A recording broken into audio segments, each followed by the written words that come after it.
할렐루야. 함께하면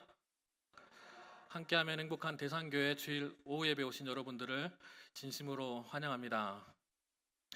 여러분, 제가 성장반이나 확신반 수업을 하면서 그리고 설교를 하면서 이 은사와 기적에 대해서 지나치게 부정하는 것처럼 이야기하는 것으로 느껴질 수 있겠다라고 생각이 드는 것 같아요. 그러나 사실은 그렇지 않습니다. 하나님의 역사와 성령의 은사를 제가 어찌 제한하거나 부정할 수 있겠습니까? 그러나 제가 극도로 이 은사에 대해서 경계하는 이유는 저의 부모님에 대한 아픔에서 오는 기인이라고 할 수 있겠지요. 저는 그것을 부정하지는 않겠습니다. 그러나 저는 그렇기 때문에 성경을 더 많이 보려고 하고 신학서 정도 가능하면 개혁주의적 은사에 관련된 책들을 많이 찾아보는 것 같습니다. 성령이 너희에게 임하시면 성령이 너희에게 임하시면 성령이 너희에게 임하시면 그의 능력과 기적과 같은 은사가 나타난다라고 이야기하고 있습니다. 성경은 분명하게 성령의 역사에 대해서 전제를 가지고 있습니다. 성령이 너희에게 임하시면 권능을 받는다라고 이야기하고 있습니다.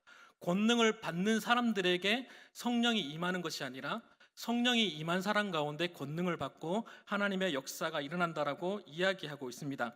이것은 하나님께서 하신 일이기에 우리 인간이 제가 함부로 은사가 있다 혹은 없다라고 할 수 없을 것 같아요.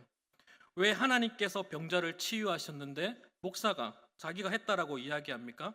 왜 하나님께서 귀신을 쫓아내셨는데 왜 중간에서 자기가 했다라고 자기의 은사라고 이야기하는 겁니까? 왜 하나님께서 하신 일을 자기가 했다라고 이야기하는 거냐고요. 여러분, 우리 가운데 성령의 역사가 일어나고 능력이 일어나면 우리 가운데 누군가 은사가 있어서 일어나는 일이 아니라 성령께서 우리 가운데 임하셨기 때문에 성령이 우리를 통해서 역사하신 거기 때문에 우리는 무릎 꿇고 하나님 앞에 기도하며 하나님께 영광 돌려야 합니다. 성경이 그렇게 이야기하고 있지 않습니까? 은사주의 교회들은 성경이 우리에게 주는 메시지를 전부 가리우고 기적만을 보게끔 합니다. 제가 어떻게 이것들에 대해서 잘 알고 있냐고요? 저는 그런 곳에서 한 10년 넘게 다녔습니다. 저희 어머니 때문에. 여러분, 제가 왜 사역자로서 지금 이렇게 주눅 들고 여러분 눈빛도 못 봐주신지 아십니까? 여러분들은 저를 신경도 안 쓰지만 저는요, 제가 혹시나 그런 사역자가 될까 봐 굉장히 두렵습니다. 저는 사실 우리 예은이 눈도 못 맞추십니다. 왜냐하면 예은이가 저를 어렵게 생각하면 그 순간 제가 얼어버립니다. 혹시라도 얘가 나를 혹시 이상한 사역자로 보게 않을까? 혹시라도 예은이가 나를 보면서 교회에 나오기 싫으면 어떡할까? 그런 생각들 때문에 굉장히 조심스럽게 아이들을 대합니다. 그런 제가 신학교를 가려고 고등학교 때 마음을 먹었습니다. 왜 그렇게 마음을 먹었냐면 그 목사라는 사람을 깜빵에 보내려고 신학 공부를 해서 네가 잘못됐다라는 것을 지적하고 깜빵에 보내려고 고등학교 때 목표가 목사가 되는 거였어요. 그래서 정말 진짜 공부 열심히 했습니다. 중학교 때 공부 하나도 안 하다가 고등학교 때 공부를 몰아서 막 했었습니다. 그래서 제가 그 목사가 이야기하는 것 하나하나를 다 적어갔습니다. 은사가 있다는 그 목사가 정말 웃긴 게 뭐냐면 제가 자기가 하는 말을 다 받아가지고 적고 있으니까 자기한테 빠져가지고 적고 있다고 생각하고 저를 굉장히 좋아했더라고요.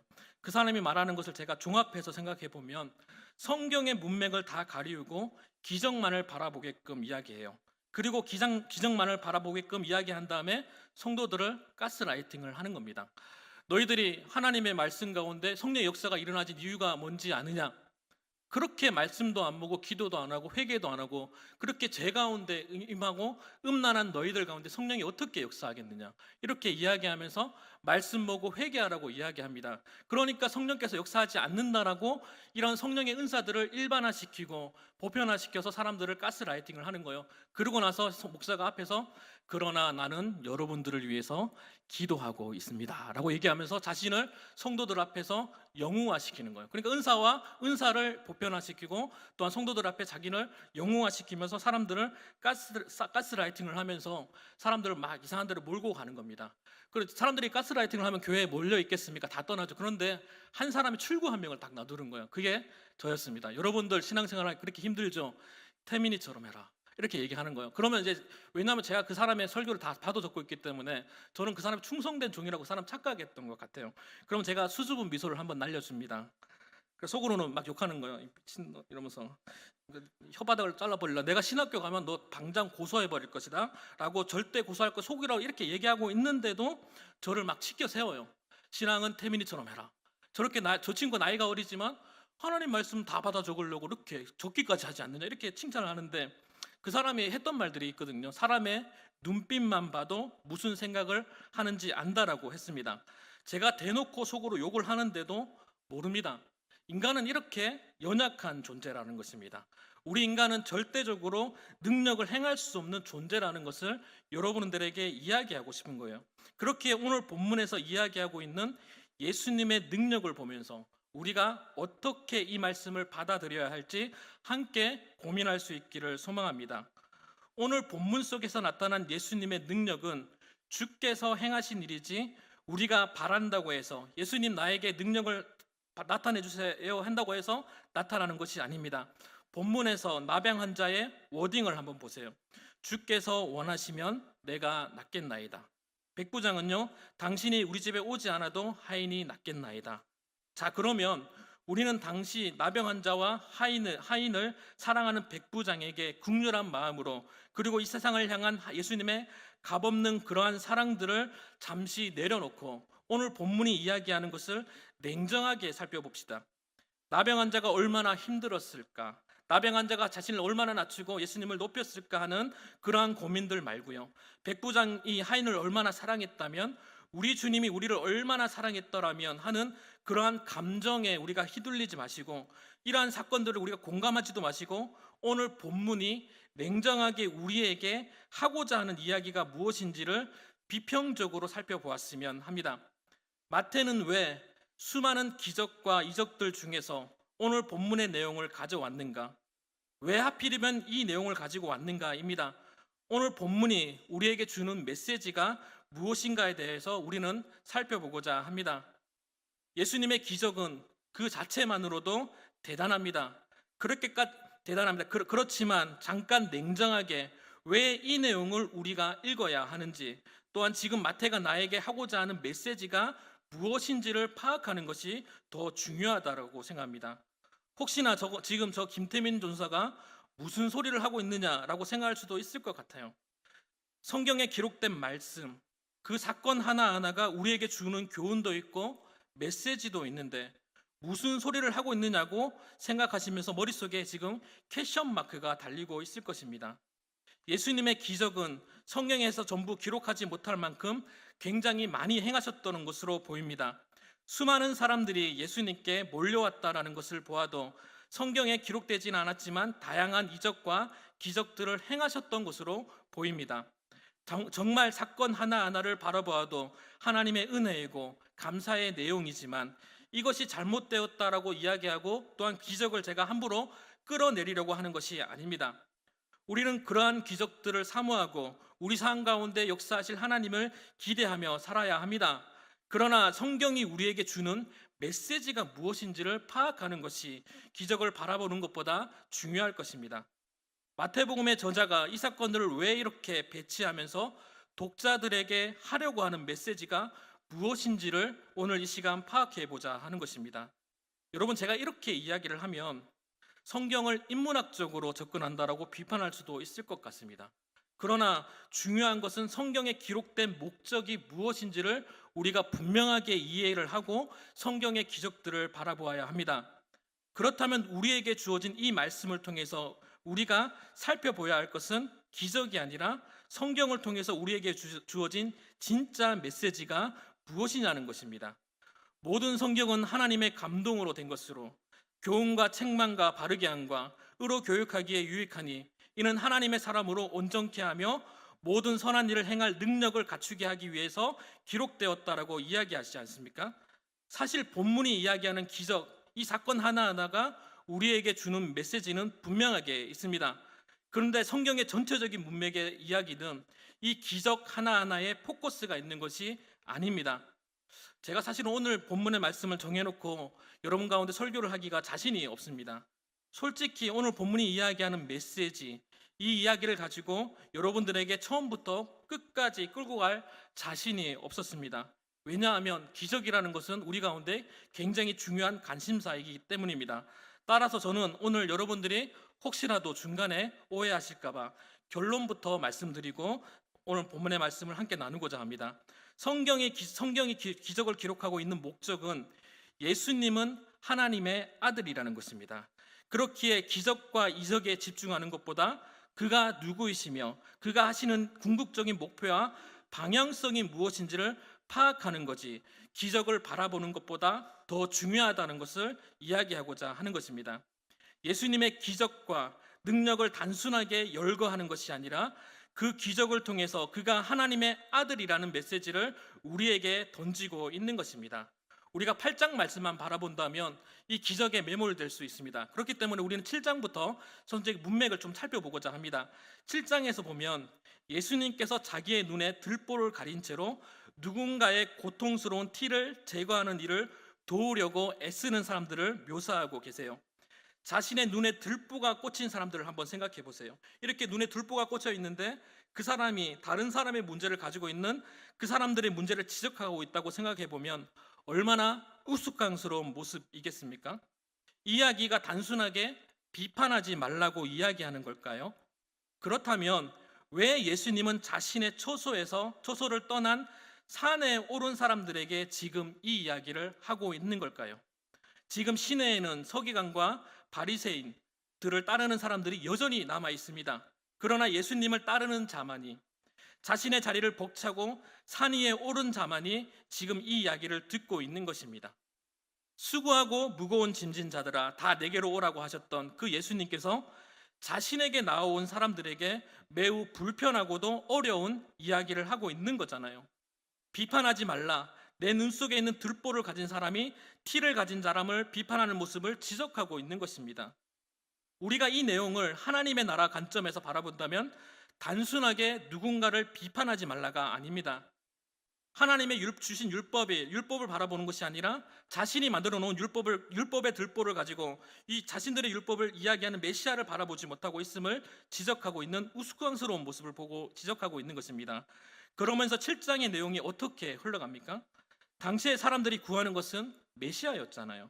구하라 주실 것이요 두드리라 열릴 것이라. 이는 너희들이 율법의 들보로 가려워진 그 메시아가 눈앞에 있음에도 불구하고 구하지 않고 두드리지 않는 것에 대해서 지적하는 말씀이라고 볼 수 있습니다. 좁은 문의 이야기를 하지요. 거짓 선지자에 대한 이야기를 하고 있습니다.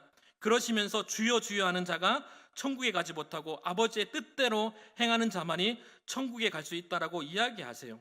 자신들만의 율법을 가지고 자신의 눈을 가리고 있는 그들에게 정말 성경이 이야기하는 메시아가 눈앞에 예수 그리스도가 너희 눈앞에 있다라는 것을 이야기하면서 너의 들보를 가리우고 벗겨내고 눈앞에 있는 예수님을 바라보라고 이야기하는 것입니다. 그러고 나서 반석 위에 지은 집과 모래 위에 지은 집을 비교하고 나서 오늘 본문이 시작하고 있는 것입니다. 다시 말해서 율법의 행위로 지은 집은 무너지고 하나님이 주신 그 말씀, 그들이 놀랍게 여겼던 그 예수님의 말씀 위에 지은 집이 견고하다고 말씀하시고 나서 오늘 본문이 시작되고 있는 것입니다.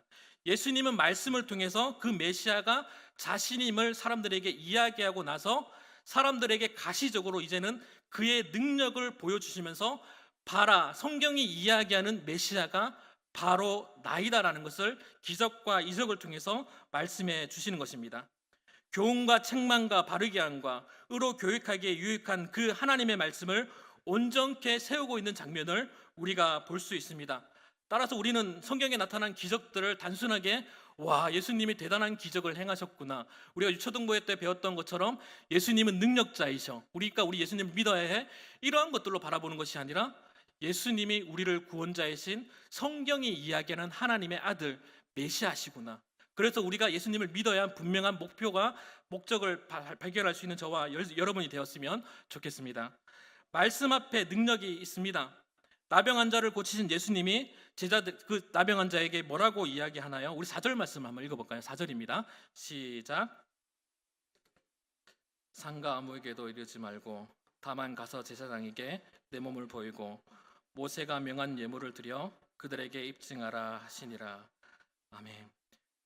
제사장에게 보이라고 하셨잖아요. 우리는 그 사건 안에서만 바라보지 말고 좀 넓은 맥락에서 바라보자고요. 마태복음. 이 마태복음이 던지는 메시지가 무엇인가요? 지금 제사장들의 상황을 한번 봤으면 좋겠습니다. 그들이 율법의 들보를 눈에 붙이고 나방 현자들을 어떻게 합니까? 진영 밖으로 내보내고 비판하고 그들을 상대하지 않아요. 그들을 끌어안는 것이 아니라 율법을 가지고 그들을 비판하고 정죄합니다. 그렇다면 율법의 기능이 비판하는 것에 있냐는 것입니다. 아니잖아요. 율법의 기능은 하나님의 백성을 죄로부터 보호하는 것입니다. 나병 환자는 잠시 진영 밖으로 내보내어져서 진영 안을 깨끗하게 하기 위한 목적이지 그들을 정죄하려는 목적이 아닌 것입니다. 어쩌면 지금 우리의 상황이 나병 환자와 같은 삶의 모습은 아닐까요? 그의 능력이 우리에게 나타나서 우리는 이미 죄의 문제에서 해결받은 사람 아닙니까? 그렇다면 우리에게 제사장에게 가서 우리의 정결함을 아무에게도 말하지 말고 다만 제사장에 가서 입증하고 우리의 삶을 살아내면 되는 것입니다. 그 누구도 다른 사람을 비판하거나 정죄해서는 안 될 것입니다. 아무에게도 말하지 말고 다만 가서 제사장에게 내 몸을 보이고 예물을 드리라고 했지 않습니까? 기적을 바라보는 우리의 태도에 대한 지적일 것입니다.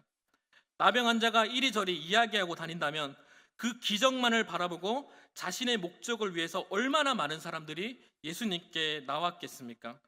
그래서 예수님은 그 나병 환자에게 말하지 말라고 말씀하신 거예요.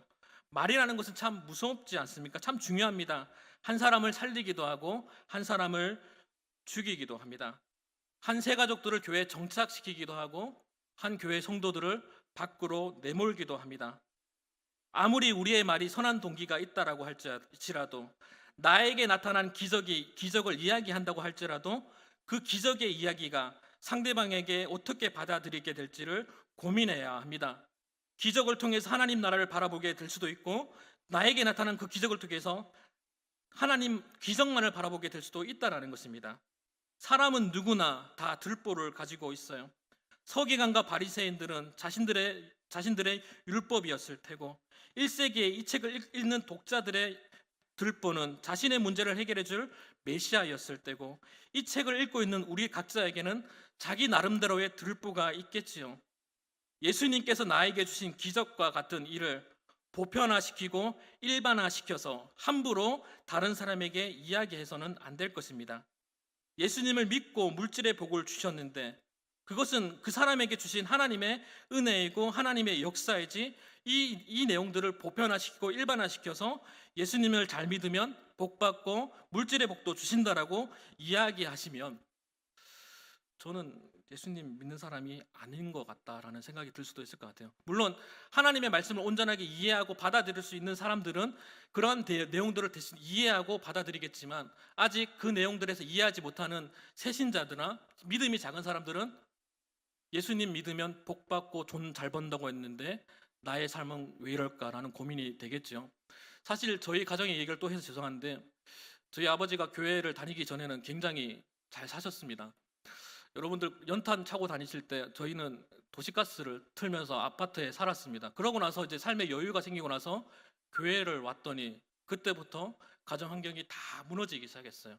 저는 하나님을 진짜 많이 원망했던 것 같아요. 그러나 지금 생각해 보니까 다 허황된 저의 개인의 욕심이었다라는 걸 생각하게 됩니다. 우리의 믿음과 우리의 나타나는 하나님의 은혜를 우리가 일반화시키고 보편화시켜서 그런 믿음이 우리에게 모든 사람에게 적용된다라고 이야기하는 것은 일반화의 오류를 범하지 않는 저와 여러분이 되었으면 좋겠습니다.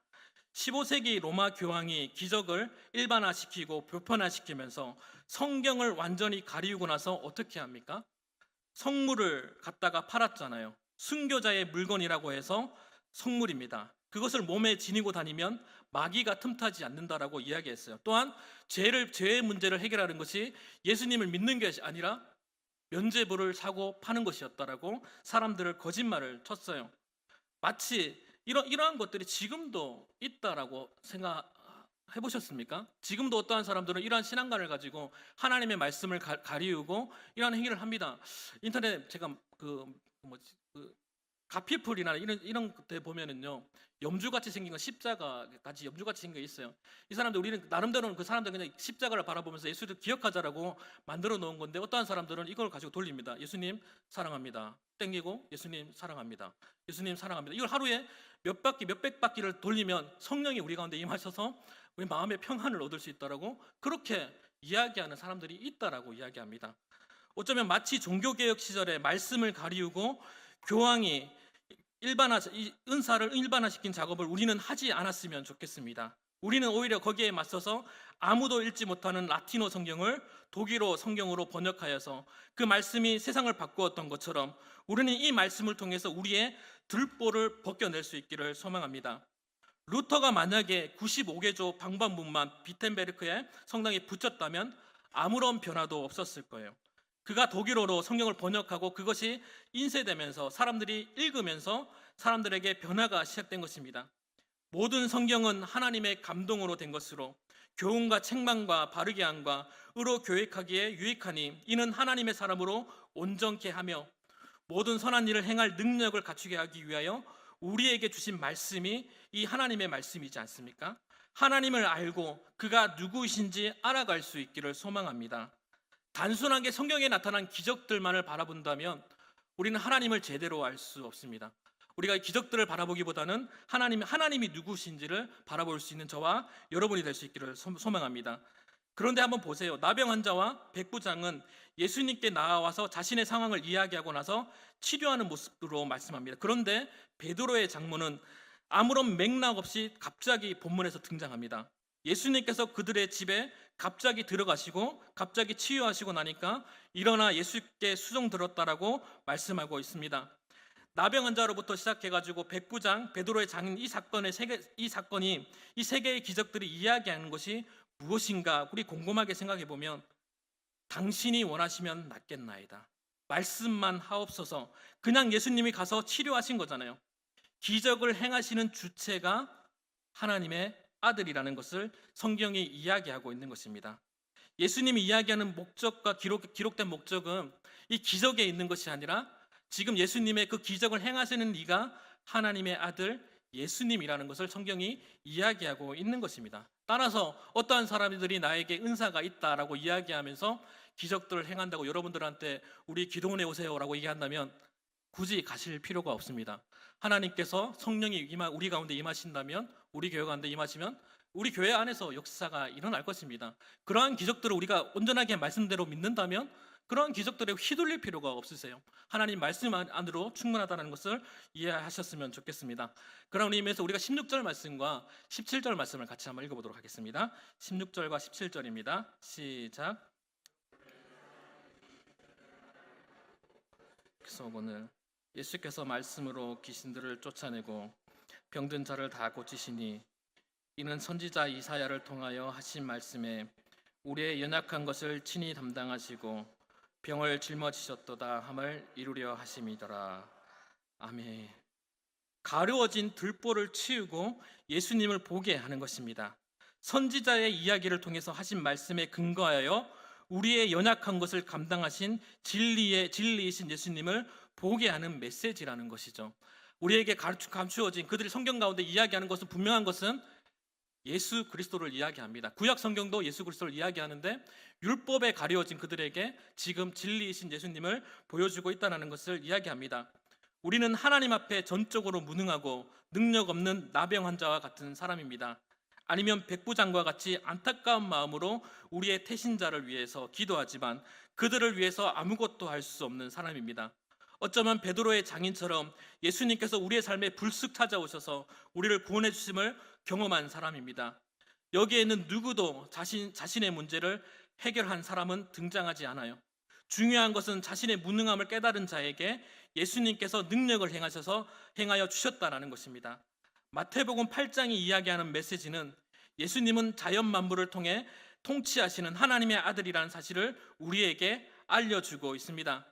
1세기 당시의 사람들의 들보는 뭐였냐면 메시아가 나타나서 자신의 죄의 문제를 해결해주고 기적과 능력으로 다윗이 통치했던 하나님의 나라를 경험하며 살아가는 것이었습니다. 그것을 소망하며 살아가면서도 눈앞에 나타난 메시아를 알아보지 못하고 오히려 신속모독이라 하고 그들의 들보를 없애기 위해서 기적과 같은 일들을 예수님께서 하셨다라고 기록하고 있는 것입니다. 우리는 예수님의 기적과 같은 부활로 새로운 삶을 살아가는 사람들입니다. 그렇다면 우리의 들보를 제거하고 우리가 그렇게 고대하던 구원받은 사람으로서 행하며 살아야 할 것입니다. 하나님의 말씀을 받은 사람으로서 반석 위에 지은 집, 우리의 삶을 완성해 가는 것입니다. 혹시나 지금까지의 삶을 돌아보았을 때 모래 위에 집을 짓고 계셨다면 다시 허물고 다시 반석 위에 집을 세워나갈 수 있기를 소망합니다. 그 반석 위에 집을 세운다는 것은 우리 말씀 앞에서, 말씀 위에서 하나님을 다시 한번 바라보고 발견할 수 있는 저와 여러분이 되었으면 좋겠습니다. 여러분들의 들보는 무엇입니까? 저의 들보는 무엇일까요? 돈입니까? 아니면 남편인가요? 아니면 교회인가요? 돈이 생기면, 혹시나 남편이 바뀌면, 교회가 변화되면 근본적인 삶이 달라질까요? 아니잖아요. 우리의 삶을 바꾸면 기적을 체험하는 것이 아니라 예수 그리스도를 아는 것부터 시작하는 것입니다.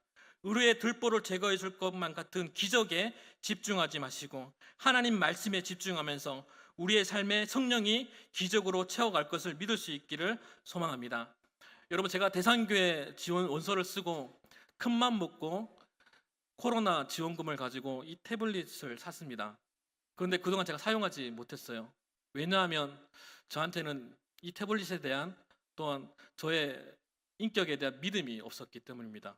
왜냐하면 설교 중간에 배터리가 나가버리면 어떻게 할까? 저에게 이런 은사와 같은 기적과 같은 기적이 있었음에도 불구하고 이거를 바라보지 못하고 저는 종이 페이퍼를 들고 맨날 이렇게만 설교를 했던 것 같아요.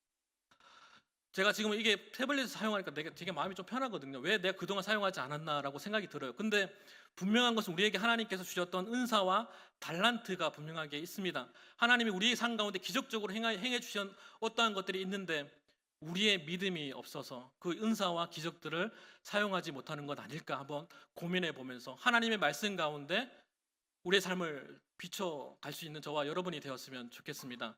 하나님의 말씀이 아니고 그 누구도 여러분의 삶을 정죄한다거나 판단한다거나 이렇다 저렇다고 이야기한다면 하나님은 그렇게 역사하지 않으실 겁니다. 하나님은 분명하게 제가 어떠한 설교의 메시지를 던지더라도 이 말씀 가운데 확증되지 않는다면, 여러분들이 이 말씀을 읽다가 제가 이 설교를 제가 20분 동안 얘기를 했는데 말씀 가운데 여러분 동의가 되지 않으면 김태민 전사는 지금 헛소리를 하고 있다라고 생각하셔도 괜찮습니다.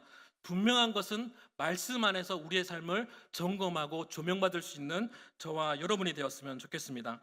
이번 한 주를 살아갈 때 하나님의 말씀 가운데 더욱 집중하고 기적에 매료되는 것이 아니라 하나님 말씀 가운데 살아갈 때 우리의 삶을 기적적으로 채워주실 하나님을 소망하며 살아갈 수 있는 저와 여러분이 될 수 있기를 주님의 이름으로 축복합니다.